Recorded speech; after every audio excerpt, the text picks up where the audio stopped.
야고보 4장 13절에서 17절, 어리석은 사람은 아닙니까? 들으라, 너희 중에 말하기를 오늘이나 내일이나 우리가 어떤 도시에 가서 거기서 1년을 머물며 장사하여 이익을 보리라는 자들아, 내일 일을 너희가 알지 못하는도다. 너희 생명이 무엇이냐? 너희는 잠깐 보이다가 없어지는 안개니라. 너희가 도리어 말하기를 주의 뜻이면 우리가 살기도 하고 이것이나 저것을 하리라 할 것이거늘 이제도 너희가 허탄한 자랑을 하니 그러한 자랑은 다 악한 것이라. 그러므로 사람이 선을 행할 줄 알고도 행하지 아니하면 죄니라.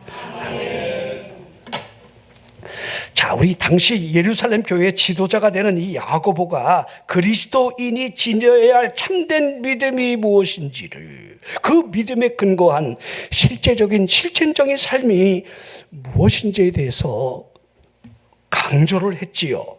자, 이 본문을 보면 결론적으로 강조한 초점이 무엇인지를 알게 되는데, 사람이 선을 행해야 되는 것을 알면서도 행하지 아니하면 그것이 죄가 아니겠는가, 이렇게 우리에게 말하고 있는 거예요.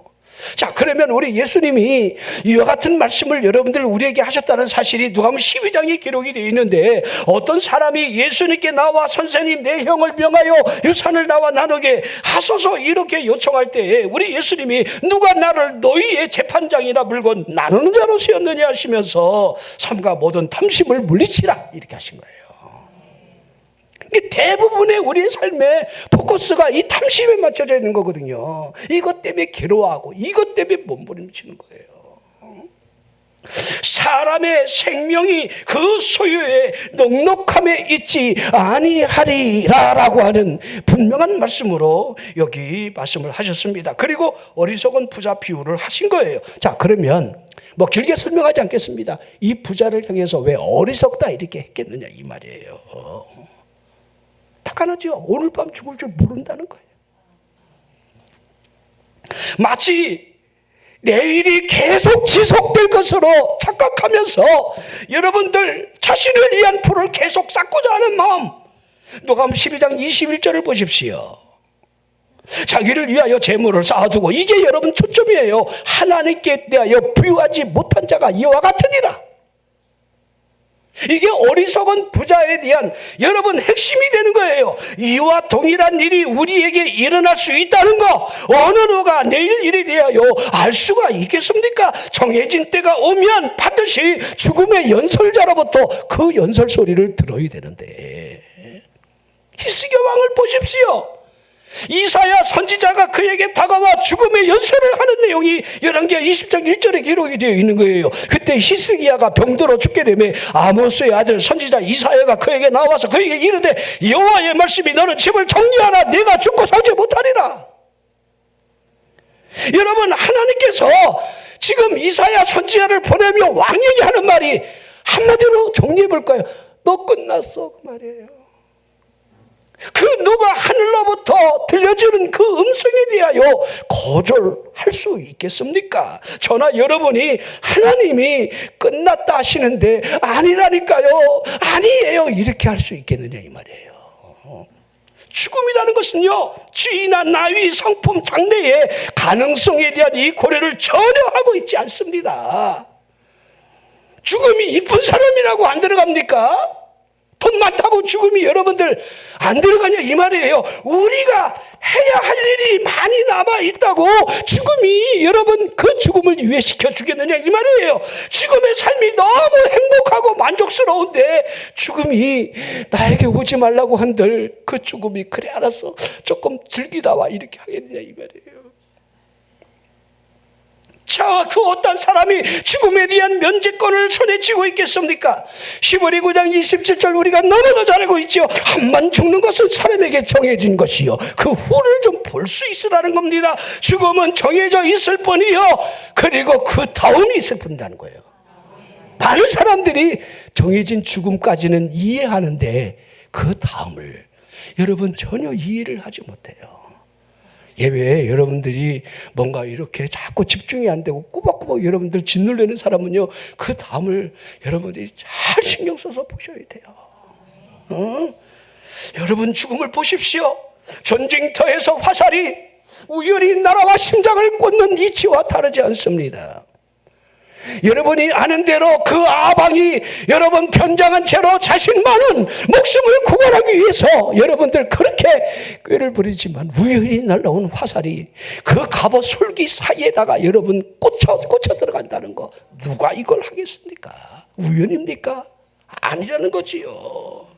죽음과 사망이 하나가 될 때에 지옥의 문을 열려 할 겁니다. 그 위에 있게 될 하나님의 심판이 있느냐 모르느냐 아느냐, 이건 우리의 몫이 되라는 겁니다.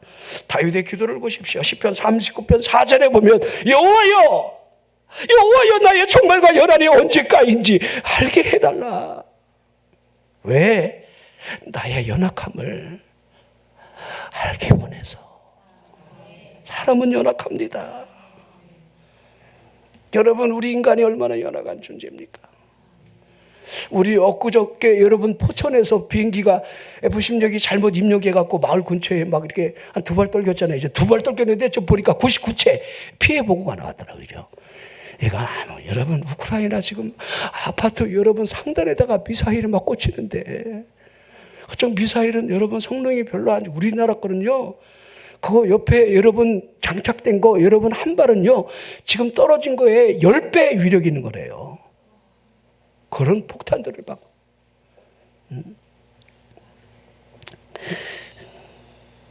지금 그쪽에 있는 사람들은요 비행기 소리만 들어도 막 이렇게 막 깜짝깜짝 놀는데, 우리 식구가 됐으면 거기 짐 싸갖고 이사 나왔어요. 가슴이 벌렁벌렁거려 갖고 이거. 아니 평소에도 가슴이 벌렁거리는데 폭탄이 갑자기 막 여러분들 집 앞에 막 떨어져 갖고 막 죽진 않았지만 막 사상자가 막 생겼잖아요. 이죠? 어? 여러분, 우리는 죽음 앞에 서 있는 연약한 존재일 뿐입니다. 그런데도 내 자신이 죽음 앞에 서 있지 않으리라고 여러분들 착각하며 우리가 살아가고 있다는 겁니다. 그 어떠한 사람도 자신이 무덤으로부터 증명 가능한 거리에 있다 이렇게 생각하지는 않습니다. 죽음이라는 불쾌한 날이 나와 아무 상관이 없는 것인 양 살아가는 것이 우리의 현실이라는 겁니다. 영안실에 걸려있는 그 영정사진이 여러분의 것이라고 생각해 본 적이 있습니까? 죽음을 아무리 외면하고 싶어도 죽음이 우리를 결코 피해 가지는 않는 겁니다. 오늘 본문에 들으라 하고 있습니다. 너희 중에 말하기를 야고보 사도가 그 당시에 사람들이 어떠한 상황에 처해 있는가를 그 상황적 인식을 그대로 이 본문 안에 표현을 하고 있습니다. 오늘이나 내일이나 우리가 어떤 도시에 가서 거기서 1년을 머물며 장사하여 이익을 보리라. 이게 얼마나 실제적인지 몰라요. 이익을 보겠다. 이 삶의 현실이 지금 우리와 조금도 다르지가 않아요. 그때나 이때나. 여러분, 제가 뭐 장사해서 이익을 보겠다는 것이 잘못됐다 이 얘기를 하고 싶은 게 전혀 아니에요. 하지만 이 본문 전체의 이 문맥을 살펴볼 때에 허탄한 자랑을 하고 있다, 여기에 문제점을 지적하고 있는 거예요. 이익을 본다는 게 잘못이 아니라 이익 후에 있게 될 허탄한 자랑. 사람이 이상하죠? 사람이 힘들고 어려울 때는요 주여가 막 저절로 나와요. 하나님, 그리고 막 근데 조금 배부르고 좀 따뜻하고 내가 기댈 만한 언덕이 생기잖아요. 그러면요 자꾸 나요 그래요. 이게 여러분 사람의 모습을, 허탄한 자랑을 지금 하고 있는 이 모습을 보여주고 있습니다. 제가 이익을 많이 얻는 것이 잘못이라는 얘기가 절대 아니라는 겁니다. 그 후에 어떻게도 이익을 얻고 난 이후에 사람이 안정감을 느낄 수 있을 때에, 이 정도면 됐다 싶었을 때에 올 수 있는 이 여러분 삶의 자세에 문제가 있는 사람일 때에 야고보가 내일 일을 너희가 알지 못하는도다 이렇게 지적을 해나가고 있는 거예요.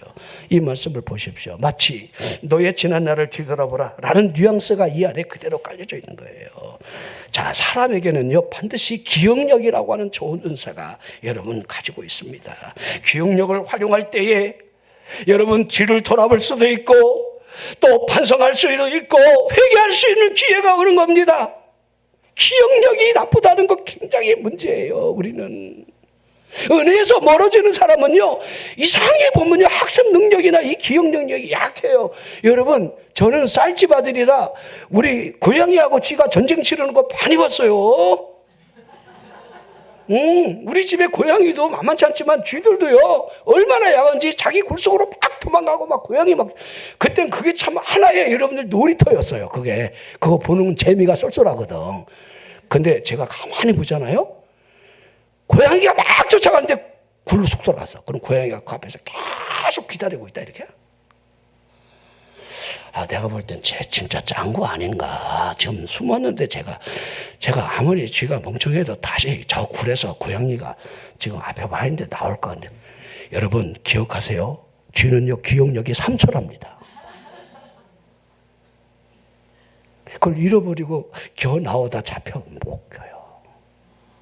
진짜 희한할 정도예요.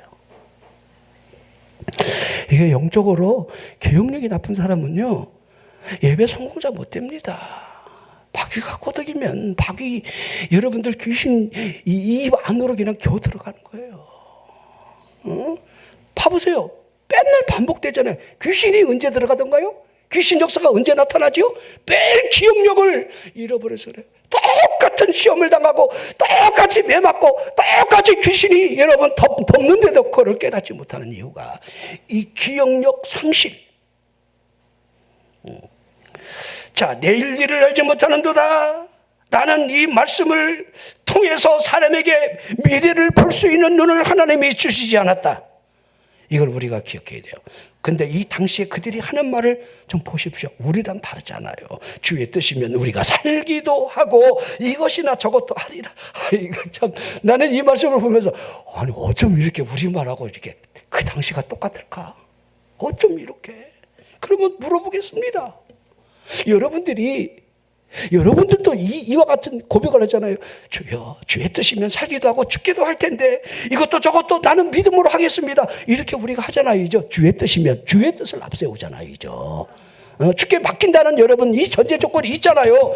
이거 아무 문제가 없습니다. 이거는. 근데 문제가 뭐냐면 그 다음이 문제라는 사실을 볼 수 있으라는 거예요. 주의 뜻이 있어 살고 주의 축복으로 이것도 저것도 할 수 있을 때에 그 축복이 마치 허탄한 자랑거리 이것이 되게 할 때 문제가 있다는 거예요. 그렇지요.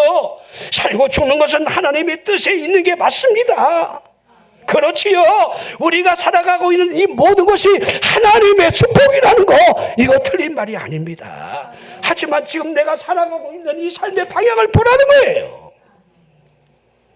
하나님의 영광을 드러내기 위해서 내 삶의 방향이 정해져 있는 거 아니면 내가 이 땅에서 누릴 수 있는 그 어떤 것으로 말미암아 허탄한 자랑이 내 삶을 이끌어가고 있지는 않는가. 내가 이 정도 복을 받았어. 내가 이 정도 하나님의 복을 받은 사람이야. 자, 그렇게 제가 본문 말씀의 결론은 17절이라고 그랬죠. 그러므로 사람이 선을 행할 줄 알고도 행하지 아니하면 죄니라. 자, 그러면 우리의 살아가고 있는 이 방향을 한번 쳐다봤으면 좋겠습니다. 여러분이 살아가고 있는 여러분 방향, 목적이라고 하죠. 우리가 나아가고 있는 삶의 지향점, 이것은 반드시 무덤이다. 이렇게 해야 합니다. 부모로부터 물려받은 변할 수 없는 유일한 상속 재산, 이것은 죽음밖에 없습니다. 우리가 죽음으로부터 가지고 갈 수 있는 유일한 재산이 무엇인가 뒤돌아보면 소위 한 벌이라는 거예요. 네? 우리가 어떻게 다가올 미래네요 이렇다 저렇다 이렇게 말할 수가 있겠습니까? 우리가 확신할 수 있는 단 하나는 미래가 아닙니다. 지금 현재 있다는 거예요. 여러분이 지금 현재 어떻게 살아가느냐, 미래가 아니야. 현재 오늘 저녁이 여러분 예배할 수 있느냐, 여러분들이 하나님과 관계를 어떻게 맺고 살아가느냐, 오늘이 중요하지. 다음 달, 미래, 1년 후 이거 중요하지 않습니다. 전도서 9장 10절을 보십시오. 내 손이 이를 얻는 대로 힘을 다하여 할지어다. 내가 장차 들어갈 수월, 이 수월은 지옥입니다.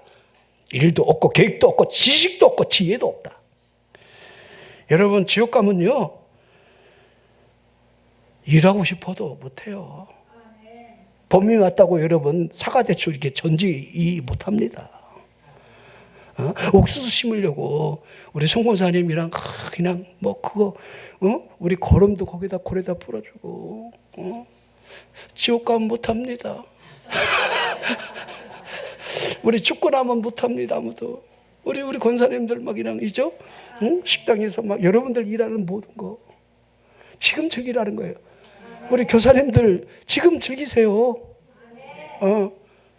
박 집사님 그렇게 잇몸이 그렇게 나쁘다는 거 내가 최근에 알아서 얼마나 힘들겠어요. 이죠? 아직 이빨 있을 때 잡수세요. 그나마도 이제 그걸 진짜예요. 자, 그러면서 지금 현재 내가 손을 펴서 할 수 있는 이 힘을 다해야 할 것을 설명하고 있는 거예요. 자, 그러면서 이러지요. 너희 생명이 무엇이냐? 대묻고 있습니다. 거기에 대한 정확한 대답을 스스로 또 묻고 답하고 있죠. 안개다. 자, 사람 속에 있는 생명은 어찌 보면 코로 숨을 쉬는 순간에만 존재한다. 이렇게 해야 돼요. 생명이 그저 코로 숨을 쉬어야 한다는 사실이 그냥 이게 생명이 있다는 거예요. 이거 멈추면 그냥 끝이야. 이게 얼마나 사람이 허무한 일입니까? 생명이 여러분 대단하다고 생각하지 마십시오. 아주 연약합니다. 다윗이 사람의 생명이 허무하다는 사실을요 이미 그는 알고 늘 고백을 했어요. 여러분 다윗을 한번 생각해 보세요. 그가 무슨 대단한 귀족 가문의 아들이 아니잖아요. 그렇죠? 이세의 아들로 8번째 아들 가운데 8번째. 선지자가 여러분들 내려와서 잔치를 벌이는데 너는 약물이 지키고 있어. 아예 초대도 받지 못할 만큼 찌질이 아들. 하나님이 보시는 이 눈을 보십시오. 양머리를 치면서 수금으로 하나님을 찬양하고 곰이나 사자가 오면 이 양머리를 지키기 위해서 물맷돌을 돌리던 이 성실한 소년, 하나님만 바라보며 그 들판에서 여호와가 나의 목자임을 고백하는 그 믿음의 사람. 하나님이 내가 한 왕을 이세의 아들에게서 보았다 하는 그 아들은 큰아들도 아니요 둘째 셋째 산마도 아니었습니다. 자, 시편 39편 5절을 보십시오. 주께서 나를 한 뼘 길이만큼 되게 하시매 나의 일생이 주 앞에는 없는 것 같사오니 사람은 그가 든든히 서 있을 때에도 진실 모두가 허사뿐입니다. 자, 보십시오. 자신의 생명이 한 뼘 길이밖에 안 된다는 거. 자신의 일생이 주 앞에 없는 것 같다. 우리 진짜 우리 이렇게 언제 이렇게 머리 다 빠졌어요. 우리 언제 이렇게 다 할머니가 돼갖고 이렇게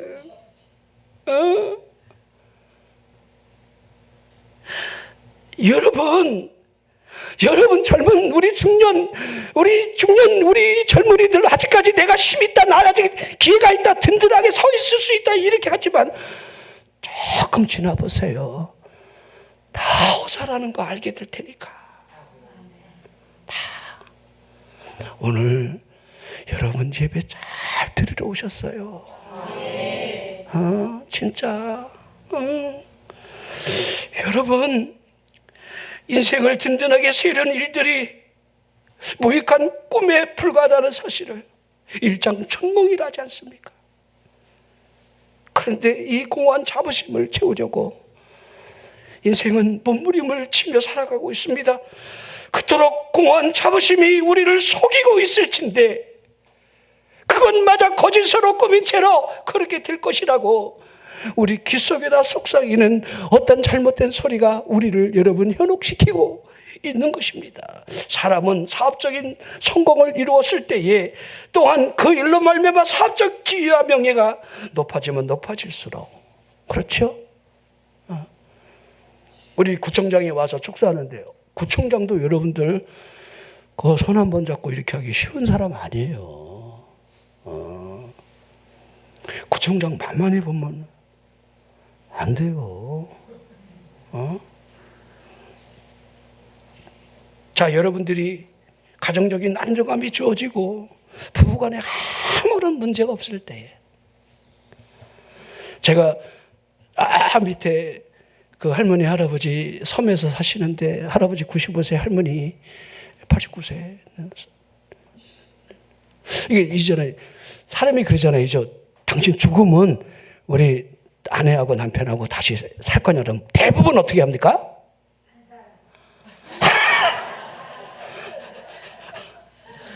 이거 너무 솔직한 분이 한 분이 계셔갖고, 근데 보십시오. 이 할머니한테 물어보니까 할머니 이제 다음에 죽고 난 다음에 할아버지하고 만나도 살 의향이 있는데 그런 소리 하지 말라고, 난 다른 사람하고 절대 안 산다고. 이런 사람이 없다고. 부부싸움을 한 번도 안 하고 살았대요. 이게 거짓이겠습니까? 그 사람들은 어디서 신선놀이 하고 오셨나 이렇게. 아니 어떻게 이렇게 살지 내가. 근데 그 얼굴을 보니까요, 얼굴이 너무 평안해. 싸우지 않으니까. 부부싸움하고 얼굴을 서로 얼굴 빨리 쳐다보세요. 흑암이 확 덮고 있습니다.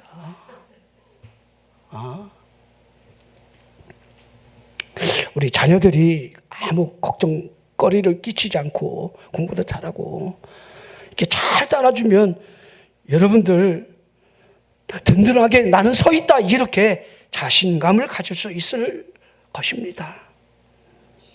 근데 다윗이 하는 말을 보면 그 자체가 허사라니. 허사라는 이 말의 뜻이 공허, 허무, 우울 이런 말인데, 자, 사람이 더덥고 허무한 존재, 그 이상 그 이하도 아니라는 사실을 다윗은 이렇게 우리에게 생각해 보라 말씀을 던지고 있는 겁니다. 제가 그렇게 이 말씀을 보면서 그런 생각을 해봐요. 자, 이렇게 사람이 지닌 이 든든함 속에 영적인 것이 과연 있을까? 설령 사람이 든든하다 할지라도 돈도 많아, 걱정거리도 없어, 부부간에 싸우지도 않아, 자식도 속 안 썩여, 내 사업은 막 통탄하게 잘 나가, 내가 직장에서도 승승장구하고 있어, 다 좋아요. 하지만 그것에 정말 영적인 것이 들어있을까? 또한 되묻게 되죠. 사람이 든든하면 얼마나 든든하겠는가? 그 손에 쥔 권력이 여러분 아무리 강한들 이것이 영존하겠는가? 내가 쥐고 있는 모든 것들이 영원히 내 것이라 할 수 있겠는가? 영광된 날들이 지속적으로 내 손아귀에서 떠나가지 않을 것인가? 자, 욥이 하는 말을 보십시오. 욥기 9장 25절 26절 나의 날이 경주다보다 빨리 사라져버리니 복을 볼 수가 없고 그 지나가는 것이 빠른 배 같고 모기에 날아 내리는 독수리와 같다. 이거 생명에 대해서 이렇게 덧없음을 설명하고 있는 거지요. 자, 우리 생명을 볼까요? 우리의 생명은 지금도 이 순간에도 종말을 향하여 급박하게 달리고 있습니다. 우리 인생은 죽어가고 있는 생명이라 이렇게 해야 합니다. 우리 인생은 살아가고 있는 죽음이다. 이렇게 해도 틀린 말이 아니라는 겁니다. 자, 여러분이 지금 가지고 있는 생명을 잠깐이라도 한번 생각해 보십시오. 오늘 본문에 너희 생명이 무엇이냐 이렇게 물으면서 안개와 같다 하고 있는 말이지요. 안개 알잖아요. 쉽게 사라지잖아요. 잠깐 보이다가 사라지는 게 안개 아닙니까? 우리 삶을 뒤돌아보십시오. 잠깐 있잖아요. 잠깐 인생살이가 광대가 춤추다가 여러분 정리하며 떠나는 여러분 품바와 같은 것이 인생 아닐까? 자, 우리가 살아가고 있는 이 삶이 어릿광대가 그 여러분 외줄타기를 하며 몸부림을 치는 그 모습하고 다르지 않다. 현실에 부딪히고 있는 슬픔과 고통이 우리 인생의 절반을 차지하고 있는 현실적 여러분들 드라마라고 한다면 또한 우리가 현실에서 매일 맛보는 기쁨, 그 기쁨이 나머지 절반이다 해야 되는데 이것 또한 사람은 가면을 쓰고 있을 포장된 기쁨이다. 이렇게 해야 하는 거예요. 너무 슬퍼하지 마세요. 그거 그렇게 오래가지 않아요. 너무 또 기뻐도 하지 마세요. 그거 아무것도 안 하고 그냥 거시기한 겁니다. 자, 인생의 밤에 헛개비를 본 것처럼 자, 인생이 허무하다라는 말이 어찌 틀린 말이 되겠습니까? 어찌 보면 인생이 하루살이 곤충처럼 인생살이가 아침 햇살을 받고 태어나 낮 동안 뛰어놀다가 밤에 잠을 자고 나니 새벽 이슬처럼 사라지는 존재다. 하루살이와 무엇이 다르겠습니까? 우리 인간이 잠깐 보이다 없어지는 안개다, 이렇게 표현하고 있는 거예요. 이 땅에 살아가고 있는 이 삶이 육체라는 껍데기를 뒤지고 쓰고 있는 채로 육체가 저는 기쁨으로 말미암아 미소를 짓는 것이 그리 오래가지 않는다는 거. 육체가 슬픔으로 하나는 눈물을 쏟게 한다 할지라도 거기에 무슨 가치가 있겠습니까? 거기에 너무 여러분들 이렇게 매몰되면 안 돼요. 연예인들이 여러분들 그 악플에 그냥 자살하는 거 얼마나 어리석습니까? 그냥 언젠간 어차피 죽는데 왜 미리 갑을 해서 죽냐고. 제발 자살하면서 제발 관에다가 십자가를 붙이지 말어. 난 목사로서 그거 볼 때마다 막 심장이 미어지는 것 같아요. 내가 목회를 잘못한 것이냐? 우리 교인들이 여러분들 스스로 목숨을 끊거나 자살하면 나 장례 치료로 못 갈 것 같아요.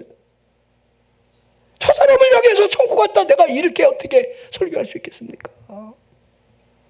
이 땅이 모든 것으로 착각하고 살아가는 사람이 여러분 내일을 내다보지 못하는 그 절망이 그를 지옥으로 데려갔을 텐데, 우리가 천국을 소망하고 있다면 이 땅의 것은 다 허무해요. 헛된 거예요. 찰나예요. 아무것도 아니에요. 에이, 뭐 하나님이 계시잖아. 따라하세요. 주여. 그게 주여. 믿습니다. 이것이 우리의 삶의 전부가 되게 하라는 거예요. 여러분, 이 세상으로부터 타오를 수 있는 작은 불꽃이 우리 눈앞에 언제든지 꺼질 듯 말 듯한 인생살이로 우리를 여러분 데려가고 있는 거예요. 자, 그것의 삶의 목적이라도 있는 양, 조바심을 갖거나 애가 타해야 할 이유가 있는가를 좀 물어보십시오. 왜 이걸 모른단 말입니까? 이걸 모르니까 사람들이 다 끝났다 자꾸 그러는 거예요. 얼굴에 막 건드리면 폭발함 이렇게 하면서 막 죽음의 사자가 막 가파게 나온 사람 그 얼굴을 한 채로 여러분, 하나님의 사자가 아니라 여러분들 지옥의 사자처럼 여러분 행동하는 그리스도인들을 뭐라 말을 해야 하겠습니까? 우리가 진정으로 붙잡아야 될 것은 영혼에 있습니다. 영원한 것. 진짜로 우리 인생의 가장 중요한 것은 하나님의 나라를 사모하느냐 갈 수 있느냐. 내가 곧 길이요 진리요 생명이다. 나로 말미암지 않고는 아버지께로 올 자가 있겠는가? 되묻고 있잖아요. 이죠? 사도행전 4장 12절에도 예수의 이름, 왜 예수의 이름으로 그 어떤 다른 이름이 하나님 나라 아버지 나라에 가게 할 수 있겠느냐. 오직 예수의 이름. 여러분, 그러기에 정말 우리 앞에 한 시간 내내도 하나님의 심판대 앞에 설 수 있다는 사실을 인식을 해야 한다는 거예요. 고린도서 5장 10절을 보십시오. 이는 우리가 다 반드시 그리스도의 심판대 앞에 나타나게 되어. 뒤에 이 선악간에 이건 설명 안 하겠습니다. 귀 막지 마세요. 여러분, 하나님의 심판대 앞에 우리는 조만간에 서게 돼 있는 거예요. 우리에게 주어진 생명이 저 멀리 있는 게 아닙니다. 왜 우리가 죽음에 대하여 정면으로 마주 대해야 하는지 만약 여러분 가운데 죽음을 피할 수 있는 혹시 비법이라도 알고 있다라고 한다면 뭐 없겠지만 혹시 안다면 저한테도 알려주시기를 바라고요. 죽음에 대한 이 생각 자체를요, 그 비법이 있는 사람은 먼 훗날로 생각하십시오. 전혀 고려 안 해도 돼요. 죽음과 나는 아무 상관이 없다. 이런 사람들은 생각 안 해도 돼요. 이 설교 여러분들 유튜브에서 다시 들을 필요 없어요. 그러나 아니라는 거 잘 알잖아요. 그러기에 우리에게 죽음이 어느 때에 온다 할지라도 죽음을 환영할 수 있는 준비가 필요하다는 거. 준비. 그렇죠. 우리 원장님이 금요일날 여러분 마태복음 25장 우리 기름 등불 들고 기름 준비하고 깨어 기도하고 이런 그래 여러분 마태복음 24장 25장은요 공간복음의 계시록이에요. 우리 예수님이 직접 종말에 대한 마지막 때의 징조 98가지 쭉 설명하면서 24장, 25장 연결해 놨잖아요. 이죠?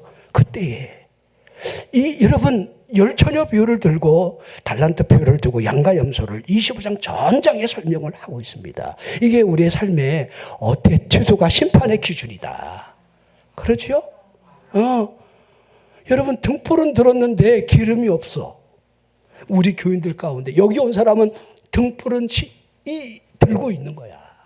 예수를 믿었다는 게 여러분들 등불 들었다는 거야. 신랑 대신 예수여 오시옵소서 준비하는 신학이 있다는 거예요. 하지만 여러분 기름이 없어서 여러분 기름 떨어진 지 오래야. 신랑이 더디온다는 사실이 무엇을 의미합니까? 늘 언제든지 여러분들 준비가 되어 있어야 되고 깨어 있어야 한다는 거지요. 새벽에도 기도하고 저녁에도 예배해. 여러분 삶의 태도가 어떻게 정해져 있는가를 우리에게 보여주고 있는 거예요. 그러지요. 그래야 이거 들고 있어야, 불 켜고 있어야 신랑이 왔다 그럴 때 잽싸게 여러분들 신랑 예수 그리스도를 맞이할 준비가 되어 있는 거예요. 설명하고 있는 거예요. 자, 사도 바울이요, 자신에 대해서 그리스도의 사랑이 얼마나 강건하고 있는지에 대해서 쭉 설명을 하며 한 사람이 모든 사람을 대신하여 죽었다. 모든 사람이 죽은 것이 아니더냐. 그 이유를 고린도후서 5장 15절 고린도후서 5장 이걸 설명하고 있는 거예요. 그가 모든 사람을 대신하여 죽으시면 살아있는 자들로 하여금 다시는 그들 자신을 위하여 살지 않고 오직 그들을 대신하여 죽었다가 다시 살아나신 이를 위하여 살게 하려 합니다. 자, 십자가에 그분이 왜 죽으셨죠? 하나님이 때가 되면 그 아들을 이 땅에 보내신 여러분들 그 이유를 여러분 갈라디아 4장 4절이 쭉 설명하고 있습니다. 너희가 아들이므로 왜 아들이 되어야 하는지, 아들이 된 사람이 그가 여러분들 하나님의 아들의 영이 우리 마음 가운데 엄으로 아버지라 부를 수 있는 거듭남의 역사, 이 역사를 어떻게 설명해 나가고 있는지, 그러게 여러분들 하나님의 자녀가 맞다라고 한다면 이제 누구를 위해 살아가야 하겠는가? 그러면서 고린도후서 5장 17절 보십시오. 이게 본문이 다 이렇게 연결된 거예요. 이 말씀을 이해하기 위해서는 그 위를 이해해야 돼요. 누구든지 그리스도 안에 있다면. 이거 가정이잖아요. 우리에게 묻고 있는 거잖아요. 내가 그리스도 안에 있느냐, 그리스도 안에 없느냐, 이걸 묻고 있는 거잖아요. 새로운 피조물인지 새 것이 되었는지 이전 것으로 남아있는지는 그리스도 안에 있는 사람이라 한다면 얼마든지 분별하지 않겠느냐. 봐라, 거짓말하지 말고 내가 진짜인지 아닌지를, 그리스도 안에 있는지 아니 있는지를 보라. 그러면서 너희 생명이 무엇이냐 본문에 묻고 있습니다. 예수 그리스도를 위하여 이 땅에 살아가야 할 존재가 되라, 이렇게 하고 있는 거예요. 여러분 모든 사람이 죽음 앞에 선다라고 한다면 반드시 두 가지 중에 하나가 될 것인데, 그리스도 밖에 있느냐 그리스도 안에 있느냐, 둘 중에 하나일 겁니다. 그리스도 밖에 있는 사람이라고 한다면 하나님과 화목이 있을 수도 없고 새로운 피조물 물고 나간 겁니다. 이런 사람에게 다가올 죽음은 가장 고통스러운 공포의 죽음만 있을 겁니다. 죽음 그 자체가 유일한 여러분들 심판 아니겠습니까? 이 올전의 심판이 여러분 기준이 무엇입니까? 하나님의 말씀대로 구원을 제시한 여러분 유월정의 어린 양의 피가 좌우 임방 문설주에 발라져 있느냐, 그 피를 보고 넘어가리라. 패스오바, 넘어간다. 6월 우리가 여러분 심판이 왜 넘어갑니까? 우리가 왜 구원받습니까? 왜 돌뱀이 멜린 사람이 가짜뱀 구리뱀을 장대에 매달아 쳐다보면 살리라, 여러분들 구원의 길을 그렇게 제시했겠습니까? 왜 우리에게 예수 그리스도를 믿음으로 구원을 받는다, 주 예수를 믿으라. 믿고 세례를 받는 사람은 구원을 얻을 것이요 믿지 않는 사람은 정죄를 받으리라. 그러므로 결코 그리스도 예수 안에 있는 자에게는 정죄함이 없다. 죄와 사망의 법으로부터 생명의 성령의 법이 우리를 이끌기 때문이다. 모든 사람들을 보십시오. 자, 여러분 하나님 없이 살아가는 사람이 혹시 있다라고 한다면 오늘 좀 여러분 영혼을 생각하며 깊이 좀 생각하십시오. 기도가 아직 흐르지 않는 사람이라 한다면 진짜 내가 영원한 것에 대한 가치가 어디에다가 여러분들을 우선순위를 두고 있는가? 그때가 반드시 올 텐데. 여러분이 아직까지 죽음과 아무 관계가 없는 것처럼 살아가고 있다라고 한다면 다시 한번 오늘 이 말씀을 깊이 우리 성도들 새겼으면 좋겠습니다. 너희 생명이 무엇이냐? 잠깐 보이다가 없어지는 한계지 않느냐? 우리 예수님이 사람을 거론하면서 여러분들 이렇게 직접 여러분 말씀하신 것은요, 딱 한 절, 로대처를 기억하라. 로대처. 여러분 소돔 고모라의 로도처 아시죠? 아브라함의 중보기도 아시죠? 하나님이 그걸 보면서 롯이 구원받은 그 두 가지입니다. 첫째는 아브라함의 중보기도가 있고, 베드로전서에 보면, 후서에 보면 여러분들 롯이 의로운 롯이라고 있습니다. 그 소돔 사람들이 음란하지 그 더러운 도시에서 막 그 영혼을 괴로워했다. 이걸 하나님이 보고 그를 구원하는 거예요.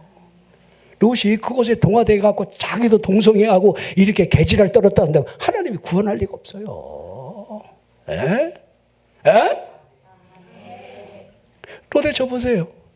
왜 뒤돌아봐? 왜? 여러분들 가운데 왜 뒤를 돌아봅니까? 왜 이렇게 믿음이 갑자기 꺼진단 말입니까? 왜 여러분의 신앙이 자꾸 하나님에게서 한쪽 눈을 여러분들 감고 쳐다보냐 이 말이에요. 그러다가 여러분들 소금 기둥 된다는 걸 보여주는 거예요. 뒤돌아보지 마십시오. 왜 뒤돌아봅니까? 말씀하신 대로 믿고 앞으로 나가야지. 너희 생명이 무엇이냐? 잠깐 보이다가 없어지는 안개니라. 기도하겠습니다.